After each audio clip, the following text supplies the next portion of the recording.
ஸ்ரீ பகவானுவாச்ச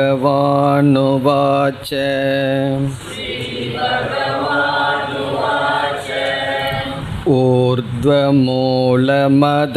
சாகம்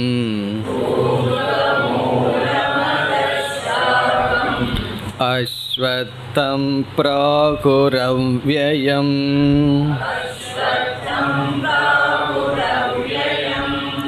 சந்தாம்சி யஸ்ய பர்ணானி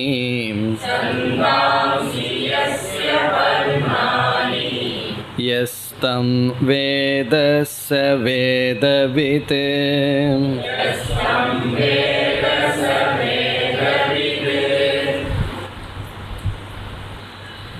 இந்த 15வது அத்தியாயத்தில் உபனிஷத்தினுடைய மைய கருத்து வருகின்றது. உபனிஷத்துக்களினுடைய மைய கருத்து பிரம்ம சத்தியம், ஜெகன் மித்யா. நாம் அனுபவிக்கின்ற இந்த உலகமானது மித்யா. மித்யா என்றால் அனுபவத்திற்கு இருக்கின்றது, ஆனால் விசாரம் செய்து பார்த்தால் இல்லை, அசாரம் அல்லது நிஸ்தத்துவம் என்றெல்லாம் சொல்லப்படுகிறது. பிரம்ம என்றால் அழியாத ஒரு பரம்பொருள், அதுதான் சத்தியம், நிலையானது, மீதி அனைத்தும் நிலையற்றது. இந்த கருத்துதான் இந்த அத்தியாயத்தினுடைய சாரம். ஆனால் இந்த உலகத்தில் நமக்கு வைராகியம் வர வேண்டும். இந்த உலகத்தினுடைய நிலையாமை நம்முடைய மனதில் ஆழ்ந்து பதிய வேண்டும். ஆகவே முதல் பகுதியில் பகவான் வைராகியத்தை கொடுப்பதற்காகவும், பிறகு இந்த உலகத்தினுடைய தன்மையை விளக்குவதற்காகவும் இந்த உலகத்தை ஒப்பிட்டு கூறுகின்றார். ஒரு மரத்திற்கு உதாரணமாக கூறுகின்றார். இந்த படைக்கப்பட்ட அனைத்தும் அரச மரத்துடன் உவமையாக எடுத்து கொள்கின்றார். பிறகு பிரம்மத்தையும் அதனோடு சேர்ந்தே பகவான் விளக்குகின்றார். அதை சென்ற வகுப்பில் நாம் ஆரம்பித்தோம். நாம் பார்த்து அனுபவிக்கின்ற இந்த சம்சார மண்டலம் அரச மரத்திற்கு உதாகரணமாக எடுத்து கொள்ளப்படுகிறது. அப்படி என்றால் இந்த உலகத்திற்கும் மரத்திற்கும் என்னென்ன ஒற்றுமை, எங்கெங்கெல்லாம் ஒப்பிடப்படுகின்றது என்று பார்த்தால், இந்த முதல் ஸ்லோகத்தில் 3 கருத்துக்கள் எடுத்து கொள்ளப்படுகின்றது. ஒன்று ஆணிவேர், அது பரமாத்மா அல்லது பிரம்மத்திற்கு உவமையாக கூறப்படுகின்றது. இரண்டாவது கிளைகள். கிளைகள் என்பது பெரிய பெரிய கிளைகள், ஒரு மரத்திற்கு முக்கியமாக அமைகின்ற பெரிய பெரிய கிளைகள். அது ஸ்தூல சூக்ஷ்ம பூதங்கள். சூக்ஷ்ம பூதங்கள், பெரிய பெரிய கிளைகள் என்பது ஸ்தூல சூக்ஷ்ம பூதங்கள். மூன்றாவது இலைகள். இலைகள் என்பது மரத்தை காக்கின்ற முக்கியமாக அமைக்கின்ற பகுதி. அதை கர்மகாண்டத்திற்கு உதாரணமாக பகவான் கூறுகின்றார். இவ்விதம் ஆணிவேர், பெரிய பெரிய கிளைகள், பிறகு இலைகள், இந்த 3ம் இங்கு எடுத்து கொள்ளப்படுகின்றது. இனி ஒவ்வொன்றாக நாம் பார்க்க வேண்டும். முதலில் நாம் ஆணிவேருக்கு செல்லலாம். வேருக்கு சமஸ்கிருதத்தில் மூலம் என்று சொல்லப்படுகின்றது. மூலம் என்றால் வேர், விதைக்கு பீஜம் என்று சொல்லப்படுகிறது. இங்கு மூலம் என்றால் வேர்.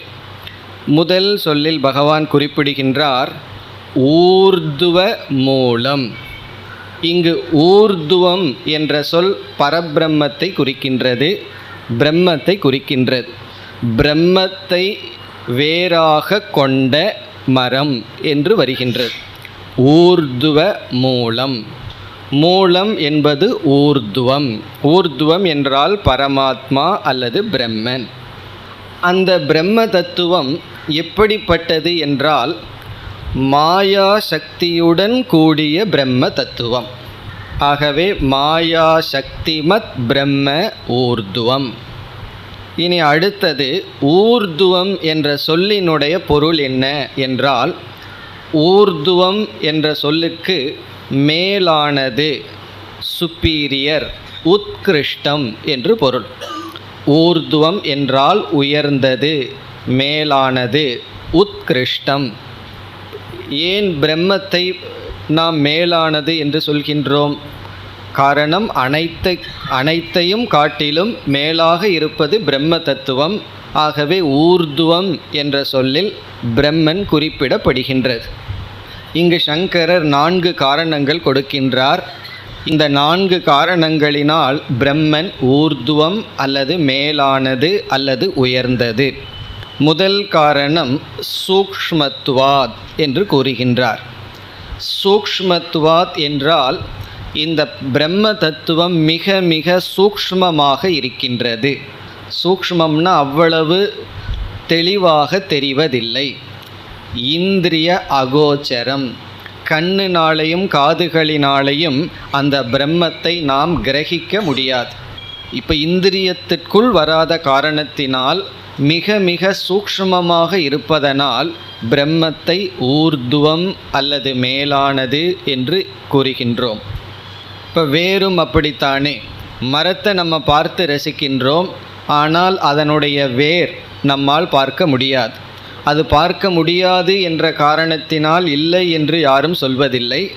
அந்த வேரானது இந்திரிய அகோச்சரமாக இருக்கின்றது, புலன்களுக்கு தென்படுவதில்லை. ஆனால் அதனால்தான் அந்த மரமானது நிற்கின்றது. எப்படி வேர் சூக்ஷ்மமாக இருக்கின்றதோ, மேலோட்டமாக தெரிவதில்லை, ஆனாலும் ஆதாரமாக இருக்கிறதோ, அதுபோல பரமாத்ம தத்துவம் மிக மிக சூக்ஷ்மமாக இருக்கின்றது. ஆகவே ஊர்துவம் என்று சொல்லப்படுகின்றது. இனி இரண்டாவது காரணத்துவாத் என்று சொல்லப்படுகின்றது. காரணமாக இருப்பதனால் பிரம்மன் அல்லது பரமாத்மா ஊர்துவம் மேலானது. அதே போல் நம்ம வேருக்கு செல்லலாம். வேருக்கு நாம் சென்றால் வேரானது காரணமாக இருக்கின்றது. ஒரு மரம் நிற்க வேண்டுமென்றால் வேர் தேவை. வேர் இருந்தால்தான் அந்த மரம் நிற்கும். அப்படி வேர் எப்படி காரணமாக இருப்பதனால் மேலானது என்று சொல்கின்றோமோ, அதே போல பிரம்மன் அனைத்திற்கும் காரணமாக இருக்கின்றது. என்றைக்குமே காரணம் மேலானது, காரியம் கீழானது. கீழானது என்றால் நம்ம மேலே கீழே என்று இடத்தின் அடிப்படையில் பார்க்கக்கூடாது, அதனுடைய இருப்பின் அடிப்படையில் பார்க்க வேண்டும். அது அடுத்த கருத்தாக வர இருக்கின்றது. இப்போ காரணத்துவாத், காரணமாக இருப்பதனால் பிரம்மத்தை ஊர்துவம் மேலானது என்று கூறுகின்றோம். மூன்றாவது, இது பிரம்மத்துக்கு மட்டும் பொருந்தும், வேருக்கு பொருந்தாது. மூன்றாவது நித்தியத்துவாத், நித்தியமாக இருப்பதனால், என்றும் இருப்பதனால். இந்த பிரம்மன் என்றும் இருக்கின்றது, மாறாமல் இருக்கின்றது. ஆகவே ஊர்துவம் மேலானது என்று சொல்கின்றோம். இதையை ஒட்டி அடுத்த கருத்து வருகின்றது. எது நித்தியமோ அதை சத்தியம் என்று நாம் கூறுகின்றோம். சத்தியம் என்றால் 3 காலத்திலும் மாறாமல் அப்படியே இருப்பது. நித்தியம் சத்தியம் ஓரளவு ஒரே பொருள்தான். இருந்தாலும் நித்தியம் என்றால் எப்பொழுதும் இருப்பது நித்தியம். சத்தியம் என்றால் மித்யாவுக்கு அதிஷ்டானமாக இருப்பது சத்தியம். இந்த காரணத்தினால் பிரம்மத்துக்கு ஊர்துவம் என்ற பெயர் வருகிறது. இப்போ இந்த இடங்களிலெல்லாம் நாம் இப்பொழுது ஒரு கற்பனையில் இருக்கின்றோம். முழுமையாக எல்லா அம்சத்தையும் பொருந்தி பார்த்தால் வராது. இதை இப்படியே நாம் எடுத்துக்கொள்ளக்கூடாது. இங்கிருந்து சில கருத்துக்கள், தத்துவங்களை தான் எடுத்துக்கணுமே தவிர அந்த கதையையோ உவமையையோ முழுமையாக எடுத்துக்கொள்ளக்கூடாது. சிலர் அவ்விதம் எடுத்துக்கொண்டு சில புஸ்தகங்களில் படம் வரைவார்கள். ஒரு ஆலமரத்தை தலைகீழாக போட்டு ஊர்துவம் வேரெல்லாம் மேலே இருக்கிற மாதிரியெல்லாம் படம் போடுவார்கள். காரணம் என்ன? இங்கு என்ன சொல்லப்பட்டிருக்கின்றது? ஊர்துவம் என்றால் மேலோங்கி இருக்கின்றது. ஆகவே ஆலமரம் தலைகீழாக நிற்கும், வேர் மேலே இருக்கிற மாதிரி போடுவார்கள். இங்கு ஸ்பேஸ் வைஸ் சொல்லப்படவில்லை, ஆகாசத்தின் அடிப்படையில் பேசப்படவில்லை, அதனுடைய இருப்பின் அடிப்படையில் பேசப்படுகின்றது. அதிக காலம் இருப்பதை மேலானதாகவும் குறுகிய காலம் இருப்பதை கீழானதாகவும் நாம் கூறுகின்றோம். ஆகவே மேலான பிரம்மத்தை வேறாக கொண்டது இந்த சம்சார விருட்சம். இப்போ நம்முடைய சம்சார விருட்சம் மரம் என்பது பிரம்மத்தை வேறாக ஆணி வேறாக கொண்டுள்ளது. இப்போ இந்த அகில பிரபஞ்சமும் படைக்கப்பட்ட அனைத்தும் எதில் இருக்கின்றது? இவைகளையெல்லாம் தாங்குவது என்ன என்றால் மாயா சக்தியுடன் கூடி இருக்கின்ற பரமாத்மா பரபிரம்மன். இது முதல் கற்பனை. இனி இரண்டாவதுக்கு வருகின்றோம். ஊர்துவ மூலம் அதசாகம். அதக என்றால் கீழ் நோக்கி, சாகம் கீழ் நோக்கி இருக்கின்ற கிளைகளை உடையது இந்த மரம். சாகம் என்றால் கிளைகள். இங்கும் எப்படிப்பட்ட கிளைகள் என்றால் பெரிய பெரிய கிளைகள். காரணம் சிறிய கிளைகளும் உதாரணமாக அடுத்த ஸ்லோகத்தில் கூறப்படுகின்றது. ஆகவே இங்கு கிளைகள் என்றால் பெரிய கிளைகள். அதக என்றால் கீழ் நோக்கிய கிளைகளை உடையதாக. அஸ்வத்தம் பிராகுகு, அப்படிப்பட்ட மரத்தை கூறுகிறார்கள். இப்போ எப்படி இங்கு பகவான் ஆரம்பிக்கின்றார் என்றால் மேலான பிரம்மத்தை வேறாகவும் கீழான கிளைகளை உடையதாகவும் இருக்கின்ற இந்த அரச மரத்தை, சம்சாரமாகின்ற மரத்தை. இனி ஏன் அதக என்று சொல்லப்படுகின்றது? கீழான கிளைகளை உடைய மரம் என்று எப்படி சொல்லப்படுகிறது? இங்கும் சில பேர் என்ன எழுதுவார்கள் அல்லது எப்படி படம் வரைவார்கள்னா, எல்லா கிளைகளும் கீழ் நோக்கி போகிற மாதிரி வரைவார்கள். ஆனால் உண்மையிலேயே கிளைகள் தான் மேல் நோக்கி இருக்கும். இப்போ இங்கு கீழே என்றால் ஆகாசத்தின் அடிப்படையில் கூறப்படவில்லை.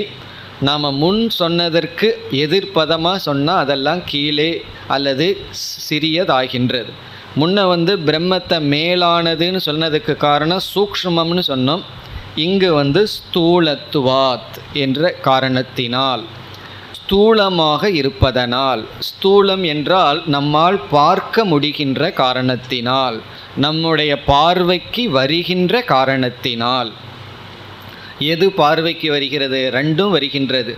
ஒன்று கிளைகளையெல்லாம் நம்ம பார்க்கின்றோம், அதனால் அது கீழானது. மேலானது வேர் பார்க்க முடியாத காரணத்தினால். அதே போல இந்த பூதங்களையெல்லாம் நாம் பார்க்கின்றோம். இந்த பஞ்ச பூதங்களை நாம் பார்க்கின்றோம். இங்கு அதசாகம் என்கின்ற ஷாகா என்ற இடத்தில் கூறப்படுவது இந்த பஞ்சபூதங்கள், ஸ்தூலமான சூக்ஷ்மமான பூதங்கள்.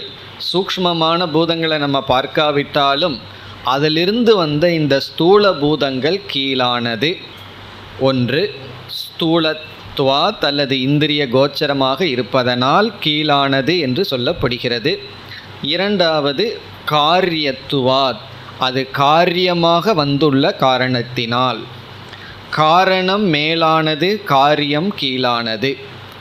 காரியம் இன்ஃபீரியர். இங்கு கீழானதுன்னா இன்ஃபீரியர், மேலானதுன்னா சுப்பீரியர். காரியம் ஏன் கீழானது என்றால் காரியம் அழிந்த போதிலும் காரணம் அழியாமல் இருக்கும். இப்போ காரியத்துவாத். முன்ன நம்ம காரணத்துவாத் ஊர்துவம், காரியத்துவாத் அதக. காரியமாக இருப்பதனால் கீழானதாக கருதப்படுகின்றது இந்த பஞ்சபூதமான அனைத்து பிரபஞ்சமும். இனி மூன்றாவது, இதற்கு முன்னாடி என்ன பார்த்தோம்? நித்தியத்துவாத்னு பார்த்தோம். அனித்தியத்துவாத், அனித்தியமாக இருக்கின்ற காரணத்தினால், நிலையற்றதாக மாறிக்கொண்டு இருக்கின்ற காரணத்தினால் கீழானது. இனி இறுதியாக மித்தியாத்துவாத், அது வெறும் தோற்றமாக இருக்கின்றது. இந்த உலகமே வெறும் தோற்றம், இந்திரஜாலவத் என்று சங்கரர் சொல்கிறார். இப்போ இந்திரஜாலம்னு ஒன்று இருக்குது, அந்த காலத்திலெல்லாம் பிரசித்தம், இப்பொழுதும் இருக்கின்றது. ஒன்றை நமக்கு முன் காட்டுவான், ஆனால் அங்கு அந்த பொருள் கிடையாது. இல்லாத பொருளை இருப்பது போல் நம் முன் காட்டுவதுதான் இந்திரஜாலம். சிறிய இந்திரஜாலத்தை நம்ம மக்கள் செய்கிறார்கள். இந்த உலகத்தையே இந்திரஜாலமாக அந்த பரமாத்மா செய்துள்ளார். இது வெறும் காட்சிதான், இது வெறும் தோற்றம். ஆகவே கீழானது. இது என்ன? அஸ்வத்தம் பிராகுகு. இப்படி ஒரு மரத்தை பிராகுகு என்றால் கூறுகிறார்கள். யார் கூறுகிறார்கள் என்றால் வேதத்தை அறிந்தவர்கள் அல்லது உபனிஷத்தில் உள்ள ரிஷிகள் அல்லது மகான்கள் பிராகுகு கூறுகிறார்கள். காரணம், இந்த உவமையானது உபனிஷத்துக்களிலும் மகாபாரதம் பிறகு மற்ற புராணங்களிலெல்லாம் வந்துள்ளது. நம்முடைய வாழ்க்கையையே, இந்த உலகத்தையே ஒரு மரத்திற்கு கற்பனை செய்து பார்ப்பது புராணங்களில் பிரசித்தம். ஆகவே பகவான் இது என்னுடைய கற்பனை அல்ல, இவ்விதம் கூறுகிறார்கள் என்று பிராகுகு அஸ்வத்தம். அஸ்வத்தக என்றால் அரச மரம்னு பார்த்தோம். ஆலமரத்துக்கு வடவிருக்ஷகன்னு பெயர். இங்கு அஸ்வத்தம் பிராகுகு. இப்போ இது எப்படிப்பட்ட மரம் என்றால், இந்த உலகத்தை மரமாக கற்பனை செய்தால் பிரம்மத்தை வேறாகவும் பூதங்களை கிளைகளாகவும் இந்த அஸ்வத்தம் என்கின்ற மரம் இருக்கின்றது. இனி இந்த உலகத்துக்கு இனி ஒரு அடைமொழியை பகவான் கொடுக்கின்றார். பிராகுகு அவ்யயம். அவ்யயம் என்ற சொல் இந்த உலகத்திற்கு கொடுக்கின்ற அடைமொழி. அவ்யயம் என்றால் நித்தியமானது, நித்தியமானது என்றும் உள்ளது என்று பொருள். இந்த மரமானது அவ்யயம் என்றால் என்றும் உள்ளது, நித்தியமானது. இதை கேட்ட உடனே நமக்கு குழப்பம் வரணுமா வரக்கூடாதா? இப்போ இவ்வளோ நேரம் என்ன சொன்னீர்கள்? பிரம்மந்தான் நித்தியமானது, இந்த உலகம் அனித்தியமானது. ஆகவே அனித்தியத்துவாத் மித்தியாத்துவாத் காரியத்துவாத் அதகன்னு சொல்லிட்டு பகவான் உலகத்தையே கீழானதுன்னு சொல்லிட்டு உடனே என்ன சொல்கிறார்? அவ்யயம். இந்த மரமானது அவ்யயமாக இருக்கின்றது, என்றும் உள்ளது என்று பொருள். இந்த நித்தியமானது இரண்டாக பிரிக்கப்படுகின்றது. இரண்டு விதமான நித்தியத்துவம், என்றும் உள்ளது, இரண்டு விதமான என்றும் உள்ளது. ஒன்று பிரவாக நித்தியத்துவம் என்று சொல்லப்படுகிறது. ஒரு விதமான என்றும் உள்ளது, அது பிரவாக நித்தியத்துவம். இரண்டாவது விதமான நித்தியத்துவத்தை அதை சற்று வேறுபடுத்தி காட்ட கூட்டஸ்த நித்தியம் என்று சாஸ்திரத்தில் கூடப்படும். கூட்டஸ்த நித்தியம், பிரவாக நித்தியம். இது நமக்கு தெரிஞ்ச கருத்து தான். பிரவாக நித்தியம் என்றால் மாறிக்கொண்டே இருந்து கொண்டு இருப்பது பிரவாக நித்தியம். ஏன் பிரவாக நித்தியம்னு பேர் வந்தது என்றால், நம்ம ஒரு நதியின் அருகே அமர்ந்துள்ளோம். அந்த நதியில் நீர் ஓடிக்கொண்டே இருக்கின்றது. ஒரு நொடியில் எந்த தண்ணீரை பார்க்கிறோமோ அடுத்த செகண்டில் அந்த தண்ணியை நம்ம பார்க்கறதில்ல. அந்த தண்ணி சென்று விட்டது. ஆனாலும் நம்ம என்ன சொல்கிறோம்? தண்ணீர் இருக்கின்றது, ஒரு தொடர்ச்சியை பார்க்கின்றோம். அதான் பிரவாக நித்தியம். நதியினுடைய பிரவாகம் போல நம்முடைய கண்ணுக்கு ஒரு தொடர்ச்சி இருப்பதனால் அது தொடர்ந்து இருப்பதாக நமக்கு தெரிந்து கொண்டே இருக்கின்றது. ஆகவே இது என்ன சொல்லலாம்? மாறிக்கொண்டே அழிந்து கொண்டே நித்தியமாக இருப்பது பிரவாக நித்தியம். உருமாற்றம் நடந்து கொண்டே இருக்கின்றது, ஆனால் அது தொடர்ந்து இருப்பதாக நமக்கு ஒரு தோற்றத்தை கொடுக்கின்றது. அது நதி மட்டுமல்ல, நம்முடைய உடல் கூட. நம்முடைய உடல் நீ அப்படியே இருக்கேன்னு சில பேர் சொல்லுவார்கள். அப்படியே நம்ம இருக்கிறதில்ல. ஒவ்வொரு நொடியும் நாம் மாற்றத்தை அடைந்து கொண்டு வருகின்றோம், வயோதிகத்தை அடைந்து கொண்டு வருகின்றோம். நம்ம சென்ற வகுப்பில் சொன்னது போல் எங்கே போயிட்டுருக்கோம்? ஒவ்வொரு நொடியும் சுடுகாடை நோக்கி பயணம் செய்து கொண்டே இருக்கின்றோம். ஆனால் நமக்கு அது தெரிவதில்லை. ஏதோ தொடர்ந்து இருப்பது போல் தெரிகிறது. அது பிரவாக நித்தியம். பிறகு கூட்டஸ்த நித்தியம் என்றால் மாறாமல் என்றும் இருப்பது, எந்தவித மாற்றத்தையும் அடையாமல் என்றும் இருப்பது கூட்டஸ்த நித்தியம். அந்த கூட்டஸ்த நித்தியத்துக்கு நம்ம ஒரே ஒரு பொருளைத்தான் உதாரணமாக சொல்ல முடியும். யார்? பரமாத்மாவை தான் சொல்ல முடியும், பிரம்மத்தை தான் சொல்ல முடியும். இது போல என்று சொல்ல முடியாது.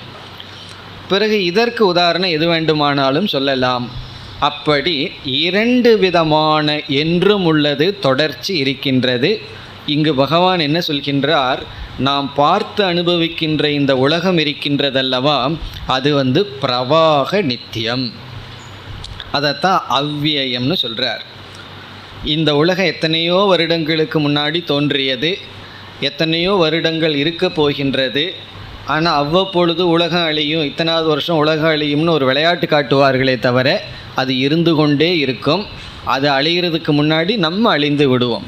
அதனால் அந்த பயமெல்லாம் வேண்டாம். உலகம் அழிஞ்சதுன்னா என்ன ஆகுதுங்கிற பயம் வேண்டாம். அந்த உலகம் அழிகிறதுக்கு முன்னாடியெல்லாம் நம்ம போயிடுவோம். நம்மெல்லாம் அதுக்கு விட்னஸாக இருக்க மாட்டோம். அதுக்கு உதாரணம் சொல்வார்கள் அல்லவா, ஒருவர் ஆயுர்வேத மருந்து வாங்கினார், அதில் எக்ஸ்பைரி டேட்டே இல்லை. கேட்டார், இதில் ஏன் எக்ஸ்பைரி டேட் இல்லைன்னு. அது ஆகிறதுக்குள்ளே நீங்கள் எக்ஸ்பைரி ஆயிடுவீங்க, அந்த மருந்து எக்ஸ்பயர் ஆகிறதுக்கு முன்னாடி நீங்கள் சென்று விடுவீர்கள்னு சொன்னது போல் இந்த உலகம் தொடர்ந்து இருந்து கொண்டே இருக்கின்றது. பிறகு பிரளயம் என்று வந்தாலும் பிறகு மீண்டும் சிருஷ்டி என்று ஒன்று வரும். இவ்விதத்தில் பிரளயம், சிருஷ்டி, அழிவு, தோற்றம், அழிவு, தோற்றம் என்று தொடர்ந்து இருந்து கொண்டே இருக்கும். இது என்னைக்கு துவங்கியதுன்னு வேதாந்தத்தில் கேள்வி கேட்டால் நம்ம என்ன பதில் சொல்லுவோம் தெரியுமோ? இந்த சிருஷ்டி என்று துவங்கியது. முதல் படைப்பு என்னைக்கு வந்ததுன்னு கேட்டால் அது நம்ம அவுட் ஆஃப் சிலபஸ்ன்னு சொல்லிடுவோம். இந்த கேள்விக்கு நமக்கு பதில் கிடையாது. அனாதி. அனாதி என்றால் அதனுடைய தோற்றத்தை நாம் கூற முடியாது. அப்படி தோற்றத்தை கூற முடியாமல் பிரவாகமாக இந்த சம்சாரம் இருந்து கொண்டு இருப்பதனால் அவ்வியம் என்று இங்கு பகவான் அழைக்கின்றார். இந்த சம்சார விருட்சம் இருக்கின்றதல்லவா, இந்த உலகம், இது பிரவாகமாக என்றும் நடந்து கொண்டே இருக்கின்றது. அப்படிப்பட்ட அஸ்வத்த மரத்திற்கு மூலமாக பிரம்மனும் கிளைகளாக இந்த உலகமும் இருக்கின்றது. இது முதல் வரியில் ஊர்த்வ மூலம் அதஷாகம் அஸ்வத்தம் அவ்யயம் அஸ்வத்தம் பிராகுகு. இனி இரண்டாவது வரிக்கு வந்தால் சந்தாம்சி யஸ்ய பர்ணாணி, யஸ்ய அஸ்வத்தஸ்ய விருக்ஷஸ்ய, எந்த இந்த மரத்திற்கு பர்ணாணி இலைகள், ஒரு மரத்துக்கு அழகுபடுத்துவது இலைகள், அந்த இலைகள் சந்தாம்சி. இங்கு சந்தாம்சி என்றால் வேதத்தினுடைய முதல் பகுதி கர்மகாண்டம், கர்மகாண்டத்தில் இருக்கின்ற மந்திரங்கள். சந்தாம்சினா மந்திரங்கள், வேதங்கள், வேதத்தினுடைய முதல் பகுதி. இதில் என்ன பகவான் சொல்ல விரும்புகின்றார்? இது மிக அழகான கருத்து. ஒரு மரமானது இலைகளினால் காக்கப்படுகின்றது. முதல்ல இந்த மரத்துக்கு போயிட்டு பிறகு கர்மகாண்டத்துக்கு வரலாம்.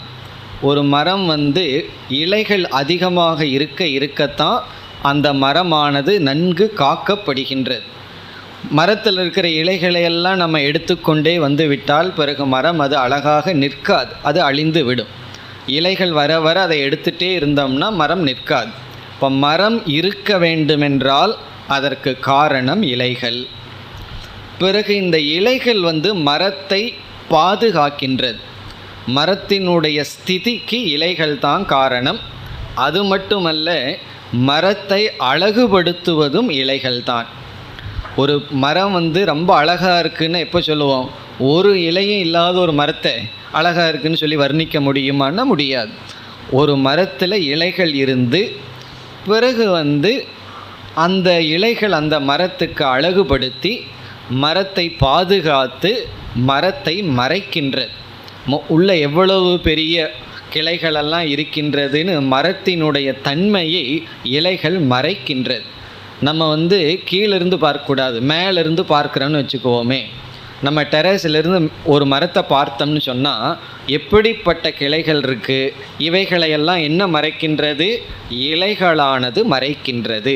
மரத்தினுடைய சொரூபத்தை இலைகள் மறைக்கின்றது, மரத்தை அழகுபடுத்துகின்றது, மரத்தை பாதுகாக்கின்றது. இதெல்லாம் கற்பனை தான். நான் மேலேருந்து பார்க்க மாட்டேன், கீழேருந்து தான் பார்ப்பேனெல்லாம் சொல்லக்கூடாது. ஒரு கற்பனை தான். இந்த மூன்று கருத்தை இங்கே எடுத்துக்கிறோம். மரத்தை இலைகள் காக்கின்றது, மரத்தை அழகுபடுத்துகின்றது, மரத்தினுடைய தன்மையை மறைக்கின்றது. இந்த மூன்று பாயிண்ட் எதிலிருந்து எடுத்துக்கிறோம்?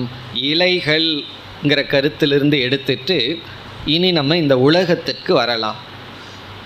இதோட மரத்தை விட்டுருவோம், இலைகளையும் விட்டுருவோம்.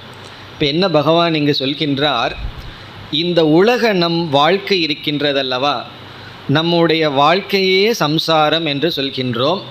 இந்த நம்முடைய இந்த உலகத்தினுடைய தன்மையையும் உலக வாழ்க்கையையும் அல்லது இந்த உலகத்திலிருந்து துயரப்பட்டு கொண்டும் உழன்று கொண்டிருப்பதையும் நம்ம சம்சாரம்னு சொல்கிறோம். அதை இந்த 3 வேளையும் யார் செய்கிறார்னா வேதத்தினுடைய கர்மகாண்டம் செய்கின்றதாம். இந்த சம்சாரத்தை கர்மகாண்டம் காப்பாற்றுகின்றது. காப்பாற்றுகின்றதுன்னா இது நெகட்டிவ் மீனிங்கில் நம்ம பிடிச்சி கட்டி வச்சிருக்குன்னு அர்த்தம். இந்த சம்சாரத்திலிருந்து வெளியே தள்ளாமல் காப்பாற்றி கொண்டு இருக்கின்றது. இது எப்படின்னு சொன்னால், ஒரு ஜெயிலில் என்னை ஜெயிலையே வச்சு காப்பாற்றுற மாதிரின்னு சொல்கிற மாதிரி இருக்குது. வெளியே விடாமல் அந்த காட் என்ன பண்ணுறார், உள்ளேயே வச்சு காப்பாற்றுறது போல கர்மகாண்டமானது ஒரு ஜீவனை காப்பாற்றுகின்றது, சம்சாரத்திலேயே வைத்து காப்பாற்றுகின்றது.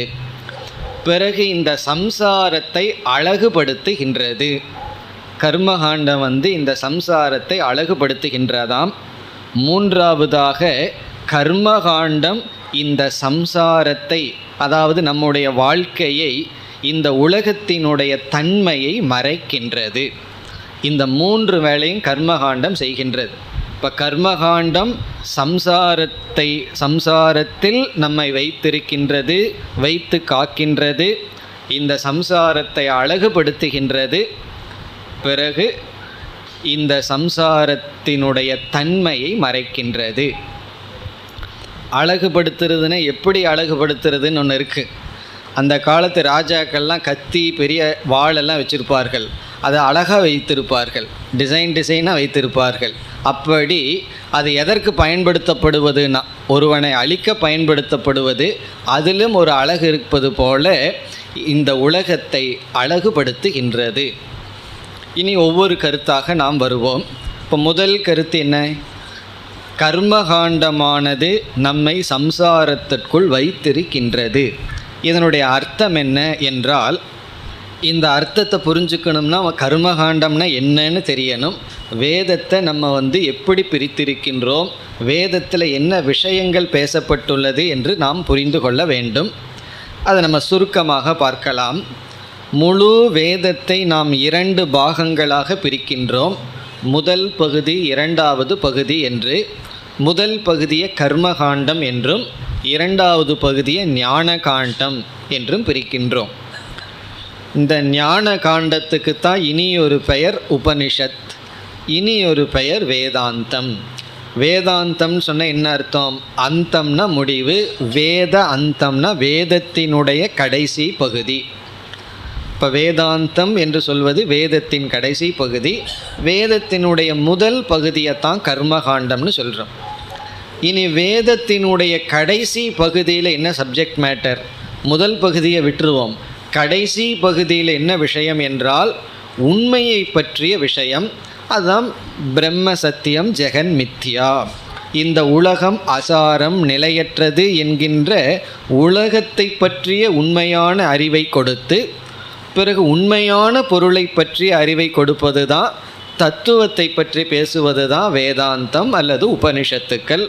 அதனுடைய சாரந்தான் பகவான் கூறுகின்ற இந்த பகவத்கீதை. இனி வேதத்தினுடைய முதல் பகுதி என்ன செய்கின்றது என்றால், வேதத்தினுடைய கடைசி பகுதிக்கு ஆப்போசிட்டாக செயல்படுறதான் முதல் பகுதியினுடைய வேலை. இப்போ கர்மகாண்டத்துக்குள்ளே போனோம்னா என்ன இருக்கும் என்றால், விதவிதமான பொருள்களையெல்லாம் அது பேசும். அந்த பொருள்களையெல்லாம் பேசி அந்த பொருள்களையெல்லாம் அடைவதற்கான சாதனைகள் கொடுக்கப்பட்டிருக்கின்றது. உனக்கு புத்திரன் வேணுமா, ஒரு பொருளை காட்டி இப்படிப்பட்ட யாகத்தை செய். உனக்கு ஒரு பதவி தேவையா, இப்படிப்பட்ட யாகத்தை செய். பகைவனை அழிக்க வேண்டுமா, அதற்கொரு யாகம் இருக்கின்றது. வாழ்க்கையில் வெற்றி வேண்டுமா என்று விதவிதமான பொருள்கள், மழை வேண்டுமா, இது வேண்டுமான்னு எத்தனையோ ஆசைப்படுகின்ற பொருள்களையெல்லாம் சொல்லி அந்த பொருள்களை அடைவதற்கான சாதனைகளை கொடுப்பது தான் கர்ம காண்டம். ரொம்ப பேர் அதைத்தானே பின்பற்றி கொண்டிருக்கிறார்கள். எதையாவது ஒன்று அடையணும், அதற்கு ஒரு சாதனை தேவை. அது ரிலீஜியன் மூலமாக அந்த சாதனையை தேடும்போது அவர்கள் கர்மகாண்டத்திலிருந்து அந்த சாதனையை எடுத்துக்கொள்கிறார்கள். செய்து பார்க்க மாட்டோம். அப்படிப்பட்ட பொருள்களையெல்லாம் நமக்கு காட்டி அந்த பொருள்களை வர்ணித்து அதிலேயும் நமக்கு ஆசையை ஊட்டி அதற்கான சாதனைகளை கூறுகின்றது. அப்படி இந்த கர்மகாண்டத்தினுடைய வேலை என்னவென்றால், இந்த உலகத்தில் உள்ள பொருள்களையெல்லாம் காட்டி, அது மட்டுமல்ல இறந்ததற்கு பிறகும் சொர்க்கலோகம்னு சொல்லி சில லோகங்களை எல்லாம் காட்டி, இங்கே மட்டும் இல்லை, இங்கே நீ சுகமாக இருந்தால் போதாது, இறந்ததற்கு பிறகு சொர்க்கலோகத்திற்கு சென்று அங்கு நீ சுகத்தை அனுபவிக்க வேண்டும். அந்த ஆசையெல்லாம் கர்மகாண்டத்தை பற்றி நம்ம கேள்விப்படலைன்னா வரவே வராது. அதை படித்த உடனே திடீர்னு சொர்க்கத்துக்கு போகிறதுக்கு ஆசை வந்துடும் இங்கே இருக்கும் பொழுதே. அப்படி ஆசைகளையெல்லாம் நமக்கு வளர்த்தி, ஆசைகளையெல்லாம் நமக்கு கொடுத்து, வெறும் ஆசை மட்டும் தூண்டி விட்டுட்டு வேடிக்கை பார்த்தா நமக்கு கஷ்டமாக போயிடும். உடனே அந்த வேதம் என்ன செய்கின்றது, அந்த ஆசையை அடைவதற்கான கர்மங்களை, யாகங்கள், ஹோமங்கள், பூஜைகள், விதவிதமான கர்மங்களை எல்லாம் கொடுக்கின்றது. இப்போ கர்மகாண்டம் என்ன செய்து கொண்டிருக்கின்றது, விதவிதமான போகங்களை எல்லாம் சொல்லி, உனக்கு வீடு வேணுமா இதை செய்யி, வேறு ஏதாவது தோஷம் நீங்கணுமா, ஏதோ நீ பாவம் பண்ணிட்டு அந்த தோஷம் நீங்கிறதுக்கு இந்த பரிகாரம் இருக்கின்றது என்றெல்லாம் விதவிதமான பொருள்களையெல்லாம் நம் முன் காட்டி, நமக்கு ஏற்கனவே யாரும் காட்ட வேண்டாம், ஆசை அது உள்ளே வந்து கொண்டே இருக்கின்றது. இருந்தாலும் போதாதுன்னு வராத ஆசைகளையெல்லாம் வர வச்சு அதற்கான சாதனைகளையெல்லாம் நமக்கு கொடுத்து கொண்டு இருக்கின்றது. அப்போ ஒருத்தன் என்ன செய்கின்றான், சுலபமாக அதில் ஈர்க்கப்பட்டு அந்த கர்மகாண்டத்தை பின்பற்றி செயல்களில் ஈடுபடுகின்றான். செயலில் ஈடுபட்டால் கர்மகாண்டம் என்ன சொல்கின்றது, நீ எந்த ஒரு இன்பத்தை அனுபவிக்க வேண்டும் என்றாலும் அந்த பொருள் மட்டும் கையில் இருந்தால் அனுபவிக்க முடியாது. நம்ம நினச்சிட்டு இருக்கோம் பொருள்களெல்லாம் நம்ம கையில் இருந்தால் இன்பத்தை அனுபவிக்கலாம்னு. அது கிடையாது. அதை அனுபவிக்கின்ற சக்தி உடல் இருக்கணும். அது மட்டுமல்ல, அந்த பொருளோடு சம்பந்தம் வச்சு நமக்கு சுகம் கிடைக்க வேண்டும். அப்படி கிடைக்க வேண்டும்னா நீ உனக்கு புண்ணியம்னு ஒன்று இருந்தால் தான் உனக்கு ஒரு பொருளிலிருந்து சுகம் கிடைக்கும். அந்த புண்ணியத்தை உற்பத்தி செய்ய கர்மகாண்டம் கருவியாக இருக்கின்றது. இப்போ உலகத்தில் இருக்கிற போகப் பொருள்களையெல்லாம் அறிமுகப்படுத்தி, தெரியாத பொருள்களையெல்லாம் சொல்லி, அந்த பொருள்களையெல்லாம் நீ அனுபவிக்க வேண்டும் என்றால் உனக்கு புண்ணியம் தேவை. அந்த புண்ணியம் வேண்டும் என்றால் என்னென்னலாம் செய்தால் உனக்கு புண்ணியம் கிடைக்கும் என்ற அறிவை கொடுத்து நமக்கு புண்ணியத்தை கொடுக்க காரணமாக இருக்கின்றது. அப்போ ஒரு ஜீவன் என்ன செய்கின்றான், கர்மகாண்டத்தை பின்பற்றி எந்தெந்த விதத்தில் செயல்களிலும் தியானங்களிலும் ஈடுபட முடியுமோ ஈடுபட்டு புண்ணியத்தை சேர்க்கின்றான். புண்ணியத்தை சேர்த்து என்ன செய்கின்றான், அதன் பலனாக அந்த லோகத்தை அடைந்து பொருள்களை அனுபவிக்கின்றான். இந்த உலகத்தில் வாழ்ந்து கொண்டு இருக்கின்றான். இப்போ கர்மகாண்டத்தினுடைய வேலை என்ன என்றால், போக பொருள்களை காட்டி போக பொருள்களை அனுபவிக்க புண்ணியத்தை நமக்கு கொடுக்க விதவிதமான கர்மங்களை, விதவிதமான சாதனைகளை கூறுகின்றது. இதுதான் கர்மகாண்டம் செய்கின்ற வேலை. இப்போ இங்கே பகவான் என்ன சொல்கிறார், இந்த கர்மகாண்டம்தான் ஒருத்தனை சம்சாரத்திற்குள்ளேயே வச்சிட்ருக்குன்னு சொல்கிறார். எந்த ஒரு கோயிலாகட்டும், எந்த ஒரு பூஜையாகட்டும், இந்த உலகத்தில் என்ன நடந்துகிட்ருக்கு, ஒரு பொருளை அனுபவிக்கணும், அடையணும், அதற்காக ஒரு பூஜை செய்யணும் அல்லது ஏதாவது ஒரு சாதனை செய்யணும்னு சொல்லி அனைத்து சாதனைகளும் ஒரு போக பொருள்களை அனுபவிக்க என்ற சங்கல்பத்தில் செய்கிறதுனால ஒருவன் எப்படி இருப்பான், அவனுடைய வாழ்க்கை பூரா எப்படி இருந்து கொண்டிருப்பான், ஏதாவது செயலில் ஈடுபட்டு கொண்டு, சாதனைகளில் ஈடுபட்டு கொண்டு சாத்தியமான போகங்களை அனுபவித்து கொண்டு இருப்பான். இது நல்லா தான் இருக்குது, இதில் என்ன குறை என்று நமக்கு தோன்றும். இவன் புண்ணியத்தை சேகரித்து அந்த புண்ணியத்தை செலவிடுகின்ற போகத்தை அனுபவிக்கும் பொழுது இவன் என்ன செய்கின்றான், இவனை அறியாமல் பாபத்தையும் செய்கின்றான். அப்போ என்ன ஆகின்றது, பாபத்தை செய்யும் பொழுது பாபங்கிற பலன் வருகின்றது, துக்கம் என்கின்ற துயரம்ங்கிற அனுபவம் வருகின்றது. இவ்விதம் ஒருவன் கர்மகாண்டத்தில் மூழ்கி இருக்கின்ற வரை அவன் பாபத்தையும் புண்ணியத்தையும் சேர்த்தி கொண்டே இருக்கின்றான். ஏன்னா வேதம் ரொம்ப நம்மை அட்ராக்ட் பண்ணி வச்சுருக்கு. பகைவனை அழிக்கிறதுக்கும் சாதனை சொல்லியிருக்கு. பிறகு இனி ஒன்று சிறியதாக ஒரு வார்த்தை இருக்குது, என்னன்னா இந்த யாகத்தை பண்ணால் உனக்கும் பாவம் வரும்னு வேறு சொல்லி வச்சுருக்கு. இது இந்த சிகரெட் ஸ்மோக்கிங் போல் நல்லா ப்ராமிஸ் பண்ணிவிட்டு கீழே இன்ஜூரியஸ் டு ஹெல்த்னு சொல்கிறது போல் வேதமே அதை சொல்லி வச்சுருக்கு. காரணம் என்னென்னா, நான் சொல்லலினாலும் இவன் வேறு ஏதோ விதத்தில் செய்யத்தான் போகிறான், அதுக்கு நம்ம லீகலாகவே அனுமதி கொடுத்து விடுவோம்னு சொல்லி வேதமே எல்லா விதமான யாகங்களையும் கூறி இருக்கின்றது. அதில் இவன் தூண்டப்பட்டு பாப புண்ணியத்தை சேர்த்தி, அந்த பாப புண்ணியத்தை நீக்கணும்னா இவன் என்ன செய்ய வேண்டும்?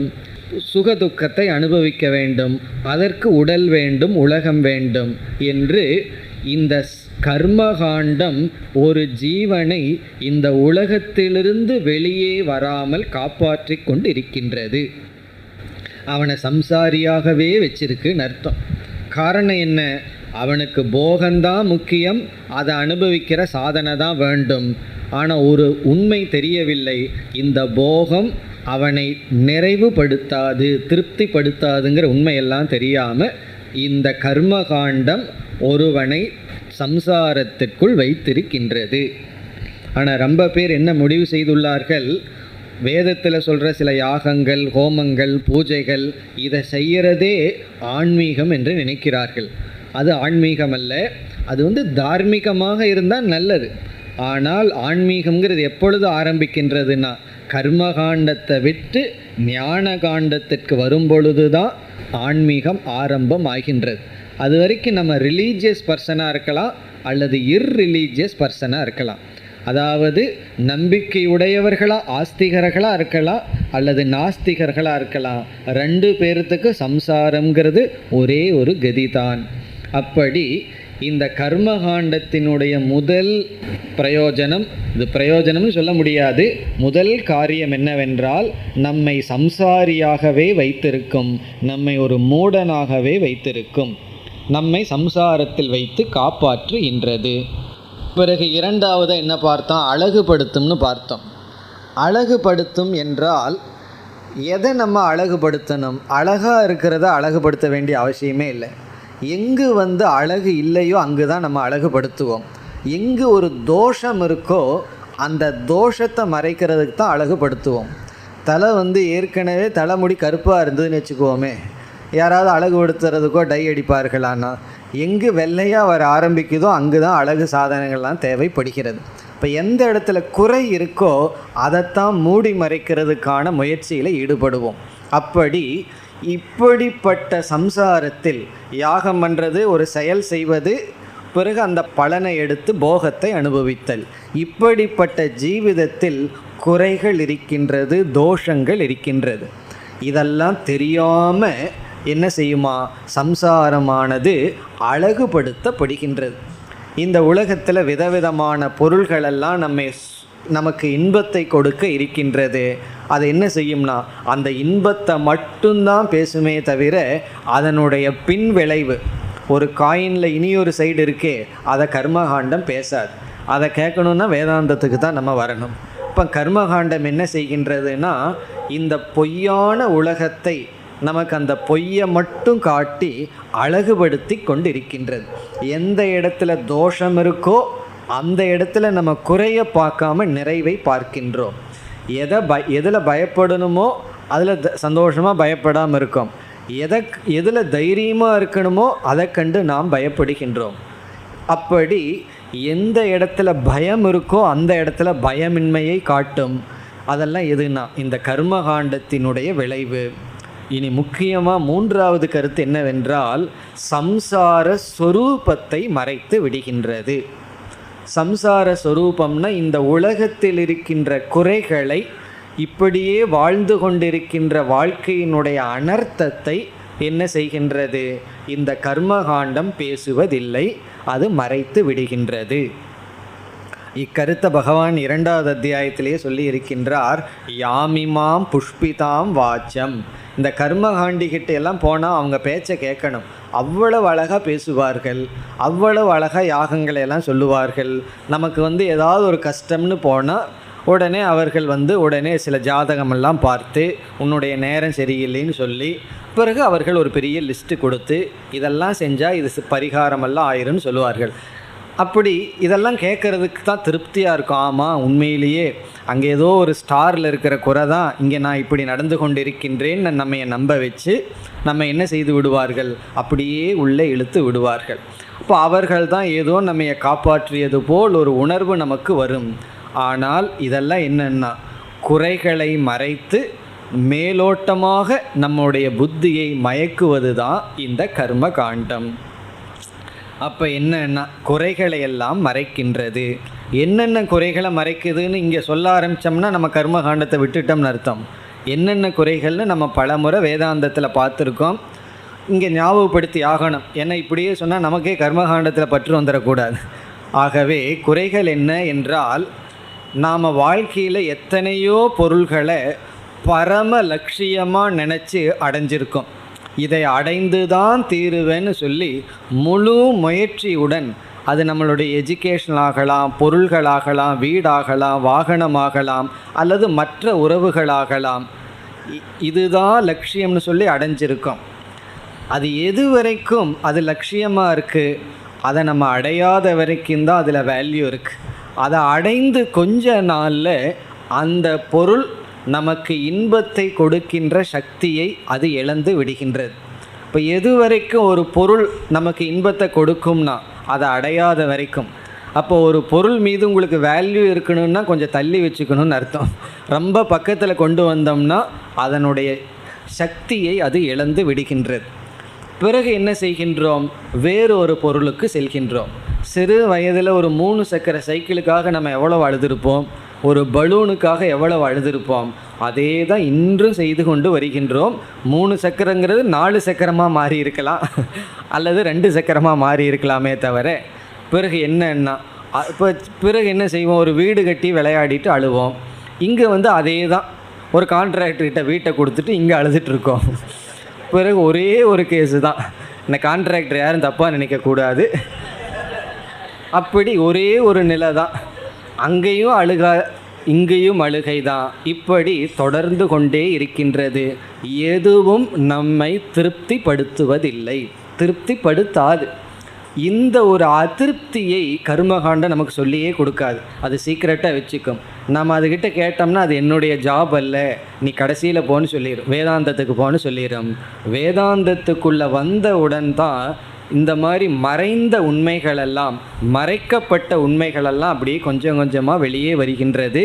அதில் ஒரு பெரிய உண்மை என்னவென்றால், இந்த உலகத்தில் எந்த மனிதர்களும் எந்த பொருள்களும் எதுவும் என்னை நிறைவுபடுத்தாது. இதை நம்ம உணர்ந்தோம்னா பிறகு நிறைவுபடுத்த நான் எது என்னை நிறைவுபடுத்துங்கிற ஒரு வேர்க்கை வரும். அதைத்தான் முமுக்ஷுத்துவம் என்று சொல்கின்றோம். அதைத்தான் ஆனந்தம் பிரம்ம, ஆனந்த சுரூபமான பரமாத்மா என்று வேதாந்தம் உபதேசத்தை துவங்குகின்றது. ஆனால் இந்த இடத்துல நமக்கு அது டாபிக் அல்ல. இங்கு பகவான் இந்த உலகத்தை வர்ணிக்கின்றார். இந்த உலகத்துக்கு சம்சாரத்தை வளர்த்து, சம்சாரத்தை அழகுபடுத்தி, இதனுடைய உண்மையான தன்மையை மறைத்து வைப்பது கர்மகாண்டம்தான் என்று வேதத்தினுடைய முதல் பகுதியை, 3/4 பகுதி கர்மகாண்டம்தான் என்று சொல்கின்றார். இப்போ இதெல்லாம் கேட்ட உடனே நமக்கு என்ன ஒரு சந்தேகம் வரலாம், அப்போ கர்மகாண்டத்திலேயே எரிச்சிடலாமா, கர்மகாண்டமே வேண்டாமே, எதற்கு அந்த கர்மகாண்டம் இப்படி நம்மைய உண்மைகளையெல்லாம் மறைச்சு பிறகு நம்மைய பந்தப்படுத்தி கொண்டிருக்கின்றது, இந்த கர்மகாண்டத்தை கொடுத்தவர் யார் என்ற அடுத்த கேள்வி வரும். ஏன்னா நம்மைய பந்தத்துக்குள்ளே தொடர வச்சு உண்மையெல்லாம் மறைக்க வச்சு இருக்கிறது யாருன்னா வேதத்தினுடைய கர்மகாண்டம். இனி இந்த வேதத்தினுடைய கர்மகாண்டத்தை கொடுத்தது யாருன்னு சொன்னால், வேதமே சொல்லுது ஈஸ்வரனிடமிருந்து தான் வந்தது. இந்த கர்மகாண்டமே யார்கிட்டருந்து வந்தது, பகவானிடமிருந்து தான் வந்தது. எப்படியா, நம்ம மூச்சு விடுவது போல் பகவானுடைய நிஸ்வசிதம் வேதாகா, பகவானுடைய மூச்சு காற்று தான் வேதமா. ஆகவே வேதமே பகவான் கொடுத்ததுன்னு சொன்னால் இந்த வேலையெல்லாம் பண்ணினது யாருன்னா பகவான் தான் பண்ணி வச்சிருக்கார். இப்போ ஏன் பண்ணி வச்சிருக்கார் என்ற கேள்வி வரும்பொழுது, ஒருவனுடைய மனதில் இருக்கின்ற ஆசையானது மிக அழுத்தமாக இருந்தால் வெறும் அறிவினால் மட்டும் அந்த ஆசையை நீக்க முடியாது.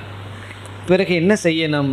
அவன் அந்த ஆசையில் கொஞ்ச நாள் இருந்து அந்த ஆசையை முறைப்படி அந்த ஆசைக்கு இவன் வடிகால் கொடுக்க வேண்டும். அவனிடம் போய் நம்ம வேதாந்தம் பேச ஆரம்பித்தோம் வச்சுக்குவோமே, ஒருவருக்கு மனதில் ரொம்ப ஆசை இருக்குது, அவர்களிடம் போய் ஆசையே துன்பத்துக்கு காரணம், இதெல்லாம் அனித்தியம்னு பேச ஆரம்பித்தோம்னா என்ன செய்வான்? நம்மை அனித்தியமாக்கிடுவான். அவனுக்கு அது ஏறாது, அவனுக்கு கோபந்தான் வரும். அதாவது உண்மை அதிகமாக ஒருவனை துன்புறுத்தும், பொய் குறைவாக துன்புறுத்தும், உண்மை தான் அதிகமாக துன்புறுத்தும். யாருக்குன்னா அந்த உண்மைக்கு தகுதி இல்லாதவரிடம் ஒரு உண்மையை சொன்னோம்னா அந்த உண்மை தான் அதிகமாக துன்புறுத்தும். உங்களுக்கு சந்தேகம் இருந்தால் இந்த கிளாஸை வீட்டில் போய் சொல்லி பாருங்கள், அதிகமான துன்பத்தை அனுபவிக்கலாம். காரணம் என்னன்னா, விருப்பம் இல்லாதவர்களுக்கு தகுதி இல்லாதவர்களிடம் அதிக உண்மையை கொடுத்தால் அந்த உண்மை அவர்களை துன்புறுத்தும். இதை உணர்ந்த பகவான் ஆசையினுடைய வாசனையில் ஊறி இருப்பவர்களிடம் போய் வேதாந்தம் பேசினா பிரயோஜனம் இல்லை, அந்த ஆசைகளை அவங்க தர்மப்படி அனுபவித்து வரட்டும் என்று கொஞ்ச நாள் அவர்களுக்கு அது தேவைப்படுகின்றது. இப்போ ஒருவன் பகவான்கிட்ட போய் பிரார்த்தனை செய்கின்றான். அவனுக்கு இந்த உலகத்தில் நல்லா சௌகரியமாக எல்லாத்தையும் அனுபவிக்கணும், சாப்பிடணும், பார்க்கணும்னு ஆசை இருக்குது. அவன் போய் பகவான்கிட்ட கேட்குறான். ஒரு பக்தன், எனக்கு ப்ரமோஷன் கொடு பகவானே, ஒரு 5000 ரூபா சேலரி அதிகமாக வந்தால் இன்னும் கொஞ்சம் நல்லா அனுபவிக்கலான்னு நினைக்கின்றான். இப்போ அவர் நினைக்கிறார், இவர் நம்ம நல்ல பக்தனாக இருக்கானே, இவனை வேதாந்தத்துக்கு கொண்டு வரலான்னு சொல்லி அவன் ஜாப்லேருந்தே கழட்டி விட்டார்னு வச்சுக்குவோமே. அப்போ என்ன ஆயிடுவான்? நாஸ்திகன் ஆயிடுவான். உன்னை நம்பி நான் வந்தேன், நீ எனக்கு அனுகிரகம் பண்ணுவேன்ட்டு வந்தால் இருக்கிற ஜாபும் போச்சேன்னு சொல்லி அந்த பகவான்கிட்ட போக மாட்டான். சில பேர் அப்படித்தான், ஒரு கோயிலுக்கு போய் சரிப்பட்டு வரலேன்னு சொன்னால் இத்தனை நாளாக கடவுள் நமக்கு ஒரு பிரயோஜனத்தையும் கொடுக்கல, இனிமேல் அங்கே போகாதேன்னு சொல்லி விடுவார்கள். அப்போ என்ன ஆகும்னா, பகவான் அவனுக்கு நன்மையை கொடுக்கலாம், வைராகியத்தை கொடுக்கறதுக்கும் மோட்சத்தை கொடுக்கறதுக்கும் உதவி செஞ்சுருக்கலாம், ஆனால் அது அவனுக்கு விளங்காது. அப்போ அவனுக்கு என்ன செய்யணும்னா, அவனுக்கு ப்ரமோஷன் கொடுத்து தான் ஆகணும். பகவான் அதிக பணத்தை கொடுக்கணும், அதனால் அதிக லக்ஸரியாக போவான், அதிக நோய்களெல்லாம் அவனுக்கு வரும், அப்பொழுது தான் அவனுக்கு விளங்கும் இது நிலையற்றது. எல்லாம் சாப்பிட்டு முடித்ததுக்கப்புறம்தான் இதெல்லாம் தேவையில்லை, இவைகளிலிருந்து நான் விடுதலை அடைய வேண்டும், அந்த எண்ணத்தோடு வந்தால் பிறகு பகவான் அவனுக்கு என்ன கொடுக்கணுமோ அது கொடுப்பார். அப்படி ஜீவர்களுடைய மனதில் இருக்கின்ற ஆசையின் அடர்த்தியை உணர்ந்து பகவானே கர்மகாண்டத்தை வகுத்து கொடுத்துள்ளார். அதனால் நம்ம இதை படிச்சுட்டு யாரெல்லாம் கர்மகாண்டிகளாக இருக்காங்களோ அவர்களை குறை கூறுவதோ நிந்திப்பதோ கீழாக பார்க்குறதோ இருக்கக்கூடாது. நம்ம போகாமல் இருந்தால் சேஃப், போய்தான் ஆகணுன்னாலும் தவறில்லை, போயிட்டு வரலாம், அதில் தவறு கிடையாது. இப்படி தர்மத்தில் தர்மப்படி நம்ம வாழ்க்கையை வைப்பதற்காக கர்மகாண்டமானது கொடுக்கப்பட்டுள்ளது. ஆனால் உண்மை என்னன்னா, அந்த கர்மகாண்டம்தான் நம்மை பந்தப்படுத்தி கொண்டிருக்கின்றது. அதைத்தான் இங்கே பகவான் ஒரு மரத்திற்கு இலைகளானது அந்த மரத்தை காப்பது போல் இந்த சம்சார வாழ்க்கையை காப்பது கர்மகாண்டம். கர்மகாண்டம்னா விதவிதமான செயல்கள் செய்து பாப புண்ணியங்களை சேர்த்து இந்த உலகத்தில் உழன்று கொண்டு இருப்பது. இப்போ இவ்விதம் இந்த 3 கருத்துக்கள் இந்த ஸ்லோகத்தில் கூறப்பட்டது. அடுத்த ஸ்லோகத்தில் மேலும் வர்ணனைகள் எல்லாம் வர இருக்கின்றது. இனி கடைசி பகுதியில் யஸ்தம் வேத ச வேதவிது, இங்கு என்ன கருத்தை பகவான் கூறுகிறார் என்றால், நாம் அறிய வேண்டியது 2 தத்துவம்தான். ஒன்று, இந்த உலகத்தை பற்றிய அறிவை அடைய வேண்டும், இந்த உலகத்தினுடைய உண்மையான தன்மையை நாம் உணர வேண்டும். இது பொய்யாக இருந்தால் இந்த உலகம் பொய்யானது என்கின்ற அறிவு உண்மையானது ஆகிறது. அதாவது ஒரு பொய்ன்னு தெரிஞ்சிட்டால் அது சரியான அறிவு, ஒரு உண்மையை உண்மைன்னு தெரிந்து கொண்டால் அது சரியான அறிவு. அப்படி நம்ம அறிய வேண்டிய விஷயங்கள் 2 தான் இருக்குது இந்த உலகத்தில். ஒன்று இந்த முழு உலகம், இரண்டாவது இந்த உலகத்திற்கு ஆதாரமாக இருக்கின்ற பரமாத்மா, அழியாத பரம்பொருள். இப்போ அழியாத சத்தியமான பிரம்மத்தையும் மித்தியாவான இந்த உலகத்தையும் தான் நாம் புரிந்து கொள்ள வேண்டும். இப்போ இங்கே என்ன சொல்கின்றார், எவன் ஒருவன் இந்த மரத்தையும் மரத்தினுடைய வேரையும் சேர்ந்து அறிகின்றானோ அவன் அனைத்தையும் அறிந்தவன் ஆகின்றான். யார் இந்த சம்சார விருட்சத்தை உள்ளபடி அறிந்து, வெறும் விருட்சத்தை மட்டும் அறிஞ்சால் போதாது, அந்த மரத்திற்கு ஆணிவேராக எது இருக்கின்றதோ அந்த ஆணிவேருடன் சேர்ந்து யார் அறிகிறார்களோ அவர்கள் அனைத்தையும் அறிந்தவர்கள். அதைத்தான் கூறுகின்றார். யக தம் வேத, யக யார் ஒருவன், தம் அஸ்வத்தம் இந்த மரத்தை வேத அறிகின்றானோ, யார் இந்த மரத்தை அறிகின்றானோ. இப்போ இந்த இடத்துல எப்படி புரிந்து கொள்ள வேண்டும், இந்த மரத்தை அறிகின்றானோங்கிற இடத்துல மூலேன சக, மூலத்துடன் ஆணிவேருடன் இந்த மரத்தை அறிய வேண்டும். ஆனால் நம்ம கண்ணுக்கு தெரிகிறது என்னென்னா, மரம்தான் கண்ணுக்கு தெரியும், வேர் நமக்கு கண்ணுக்கு தெரியாது. ஆனால் வேருடன் யார் அறிகிறார்களோ, அதே போல் இந்த உலகம்தான் நம்ம கண்ணுக்கு தெரிகின்றது, உலகத்துக்கு ஆதாரமாக இருக்கின்ற பரமாத்மா தெரிவதில்லை. அப்படி அந்த பரமாத்மாவுடன் இந்த உலகத்தை யார் அறிகிறார்களோ சக அவன் வேதவிது. வேதவித் என்றால் அனைத்தையும் அறிந்தவன், சர்வவித் என்று பொருள். வேதவித்னா முழு வேதத்தையும் அறிந்தவன், சர்வவித் அனைத்தையும் அறிந்தவன். இப்போ மீண்டும் இந்த ஸ்லோகத்தை முழுமையாக பார்த்தால் இங்கு எப்படி ஆரம்பித்தார் பகவான், இந்த உலகம் ஒரு சம்சார மண்டலமாக இருக்கின்றது. இந்த உலகமே அஸ்வத்த விருட்சத்திற்கு உதாரணமாக கொண்டால் இதற்கு ஆதாரமாக வேறாக இருப்பது ஊர்துவம் என்று ஆரம்பித்தார். ஊர்துவ மூலம் என்றால் வேறாக இருக்கின்ற பிரம்மத்தை மூலமாக கொண்டது இந்த சம்சார விருட்சம்.